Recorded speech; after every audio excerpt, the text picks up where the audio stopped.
വിഷുവിൻ്റെ തലേ ദിവസമാണെന്ന് പായസം വാങ്ങാനുള്ള സാധനങ്ങൾ വാങ്ങാൻ പോകുന്ന വഴിക്കാണ് രണ്ട് കുട്ടികൾ കണിക്കൊന്ന പിടിച്ച് നിൽക്കുന്നത് കാണുന്നത്. കണിക്കൊന്ന വേണമെന്നുള്ള ഓർമ്മ ഞങ്ങൾക്ക് അപ്പോഴാണ് വന്നത്. ആ സമയം തന്നെ കണ്ണേട്ടൻ വണ്ടി വിട്ടു. കഴിഞ്ഞ തവണ ഞങ്ങൾ കൊന്നപ്പൂ പൊട്ടിക്കാൻ പോയപ്പോൾ ഇതൊന്നും ഒന്നും ഉണ്ടായിരുന്നില്ല കേട്ടോ. എല്ലാവരും പൊട്ടിച്ചു പോയിരുന്നു.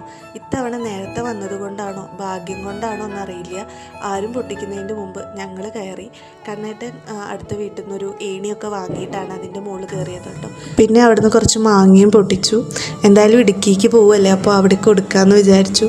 പിന്നെ കൊന്നപ്പൂ കിട്ടിയ എൻ്റെ പ്രഹസനമാണ് ഈ കാണുന്നത് ഗൈസ്.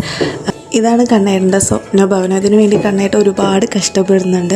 പക്ഷേ വാർപ്പ് ഇതുവരെ നടക്കുന്നില്ല. അപ്പോൾ നടക്കുമെന്ന് വിചാരിച്ച സിറ്റുവേഷനായിരുന്നു, പെട്ടെന്ന് അത് മുടങ്ങി.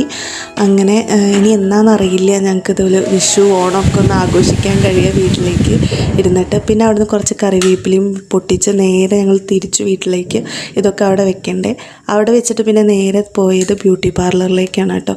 എൻ്റെ പുരികത്തിൻ്റെ അവസ്ഥ നിങ്ങൾക്കറിയുമോ എന്ന് എനിക്കറിയില്ല, അത്രയും ദയനീയമായിരുന്നു. ക്യാമ്പൊക്കെ കഴിഞ്ഞിട്ട്, ക്യാമ്പിന് മുമ്പേ ഇങ്ങനെ തന്നെ ആയിരുന്നു. അപ്പോൾ ഞാനവിടെ പോയപ്പോഴത്തേനും അവിടെ ആരുമില്ല ഗൈസ്. ഞങ്ങൾ തിരിച്ചു വിട്ടു. അങ്ങനെ ഞങ്ങൾ പാതി വഴിക്ക് ഉപേക്ഷിക്കാൻ തയ്യാറായില്ല. വലിയകുന്ന് പോയി ഒരു ബ്യൂട്ടി പാർലറിൽ കയറി. ഞാൻ സാധാരണ ഇവിടെ തന്നെയാണ് വരാറ്, പക്ഷെ ഇത്തവണ ഒരു ചേഞ്ച് ആയിക്കോട്ടെ എന്ന് വിചാരിച്ചു.